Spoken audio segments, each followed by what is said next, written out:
কক্সবাজারের রামুতে পূর্বশত্রুতার জেরে পুরো পরিবারকে অপহরণ মামলায় ফাঁসি দেওয়ার অভিযোগ উঠেছে। ভুক্তভোগীদের দাবি মোটা অঙ্কের অর্থের বিনিময়ে স্থানীয় পুলিশের যোগসাজশে এই মিথ্যা মামলা করানো হয়েছে। অথচ যাকে অপহরণের দাবি করা হয়েছে সেই যুবক নিজেই বলছেন তিনি স্বেচ্ছায় ঘর ছেড়েছিলেন। সাইফুল ইসলামের রিপোর্ট, জানাচ্ছেন শাশ্বতী সরকার। কক্সবাজারের রামু উপজেলার তেজছিপুল এলাকার অপহরণ মামলা আলোচনার জন্ম দিয়েছে। মামলায় আসামি করা হয়েছে এক বৃদ্ধা মা ও তার সন্তান সহ পুরো পরিবারকে। ভুক্তভোগী পরিবারটির অভিযোগ, এলাকার প্রভাবশালী জাফর আলমের সাথে দীর্ঘদিন ধরে তাদের বিরোধ চলছিল। সেই শত্রুতার জের ধরেই পরিকল্পিতভাবে তাদের মামলায় ফাঁসানো হয়েছে।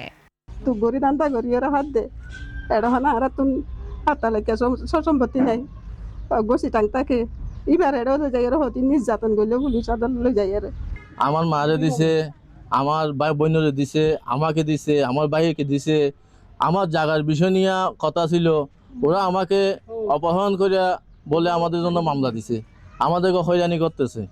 মামলার এজাহারে দাবি করা হয়েছে আসামিরা সিএনজি অটোরিকশায় আনসারুল করিম নিশান নামের এক যুবককে জোরপূর্বক অপহরণ করে নিয়ে যায়।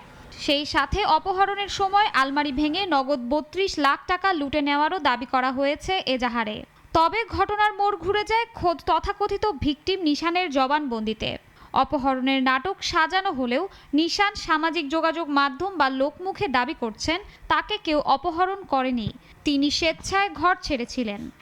এপ্রিল মাসের 2 তারিখ বিকাল 4টার দিকে নিজস্ব ইচ্ছায় অন্য কারো সহযোগিতা ছাড়া বাড়ি থেকে বের হয়ে চলে আসি। আমাকে কেউ অপহরণ করে নাই।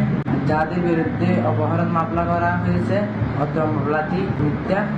অন্যদিকে এ বিষয়ে জানতে চাইলে মামলার তদন্তকারী কর্মকর্তা এসআই আনোয়ার নিজেও আসামিদেরকে অপহরণকারী বলে দাবি করেননি। তবে তিনি দায়ভার চাপালেন থানার ভারপ্রাপ্ত কর্মকর্তার উপর। অপহরণটা হয় সংঘবদ্ধ চক্র। আমি তাদেরকে তো একবার বলছি যে তারা অপহরণকারী। আপনি এতক্ষণ আমার সাথে কথা বলছেন, আমি একবারও বলছি তারা অপহরণকারী বলি নাই। তারা অপহরণকারী হিসেবে আমি আপনাকে বলছি তারা অপহরণ হিসেবে তারা ট্রিট হবে না। মামলার এজাহারের অনুযায়ী মামলা কেউ যে এফআইআর করতে হলে এফআইআর করছে ওসি। হ্যাঁ, মামলা তদন্তকারী আমি।